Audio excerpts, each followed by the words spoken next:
Dr. Doreen Granpeesheh is the Dr. Doreen is an expert in autism. Doreen Granpeesheh. Dr. Granpeesheh. Dr. Doreen Granpeesheh. Dr. Doreen Granpeesheh is a visionary in the field of autism. Now you can ask her questions on Ask Dr. Doreen.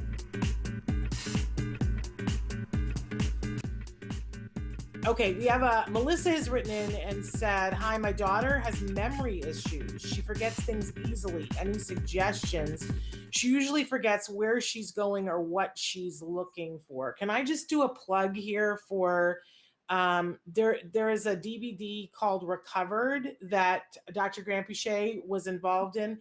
And I think one of the most heartbreaking things in it, you see these kiddos when they're younger, starting therapy, and one of the most heartbreaking scenes, Vince Redmond, who's a regular on this show, is seen as a very young man sitting with a little girl, and he tells her the story of Peter Cottontail, right, Dr. Granpeesheh? Mm-hmm. And he says, okay, so there's a bunny named Peter, and and he says, what's the name of the bunny? And you see her little face, and she wants to remember it, and she's trying so hard, but she can't remember it. But then you get to see her when she's 16 years old, and she remembers all kinds of things because she's gone through training. And now, of course, Jana is a very accomplished adult.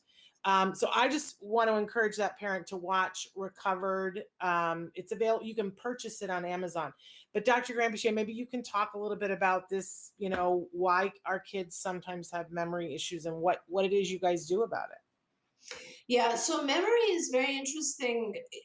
First of all, there's several different types of memory. So there's, short-term memory, long-term memory, working memory. Working memory is where many of our kids struggle. That has a lot to do with bringing in new information and assimilating it into old information. What you're talking about doesn't sound like a memory issue. It sounds like a distractibility issue. And they're a little bit different from each other.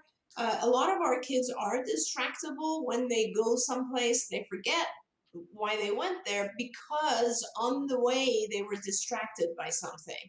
So, and that's a big portion of autism, obviously, as well as for ADHD. And so really, it's very much about kind of dealing with the right issue. Now, having said that, if you go on skillsforautism.com, you will see a whole, and you go in the section on, I think, cognition, in the cognition curriculum. There's several different curricula areas, and one of them is cognition. And in there, you will see many lessons pertaining to memory. And with distractibility, one of the things that, I'm trying to think where the lessons on distractibility are, and if I'm right, they're all over the place. So a lot of them are actually in the language curriculum and also in the social curriculum.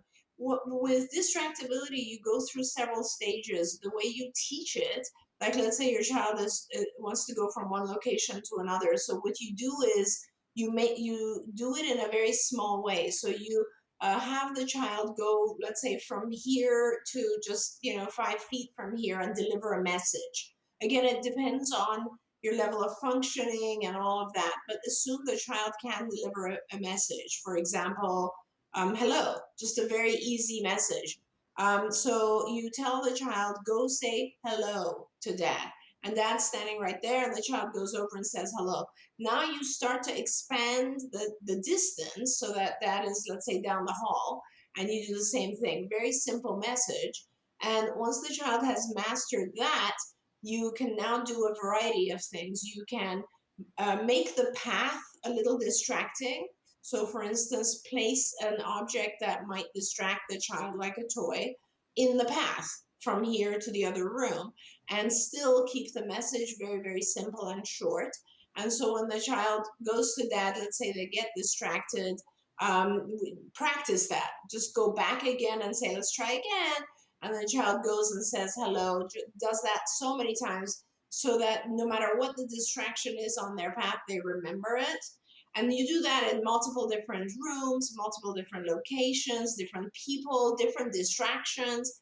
And then when you're really good at that, you start to make the message a little bit longer and more complicated. So you gradually hello will now be something like, Hi dad, what day is it? Or whatever the child's ability is. Or maybe another way to make the message more complicated is to ask a question. So, one of the stages of this lesson is that we tell our child, go ask dad, what day is it? And then the child has to go through this path of distractions, get to dad, ask the question, and come back and answer you. So what I'm saying is, the way we do ABA with everything is you start with a very simple um, task and a lot of reward, and then you gradually make it more and more complicated. Wonderful. So many people have written in and said so many different things. They're saying thank you for the links that Traven's put in there for Amazon and the playlist for the potty training. Someone said, Renee and Elvira said they saw the video, recovered. They started to read to their son that way. And they said, P.S. I started crying watching that video. Oh, sister. I sobbed so hard. My husband thought that I wasn't going to make it. But, it changed the way we looked at things because it helped us to understand what it was we were working on and why.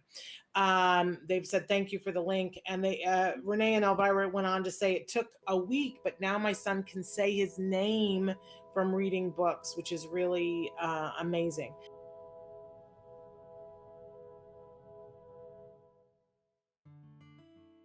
Thanks for watching Autism Live.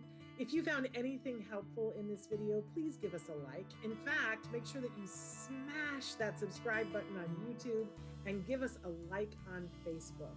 You can also follow us on Twitter and Instagram for important updates. And please download our free podcast wherever you get your podcasts. See you next time. Until then, give your kiddos a hug from me and one for you too. Bye-bye for now.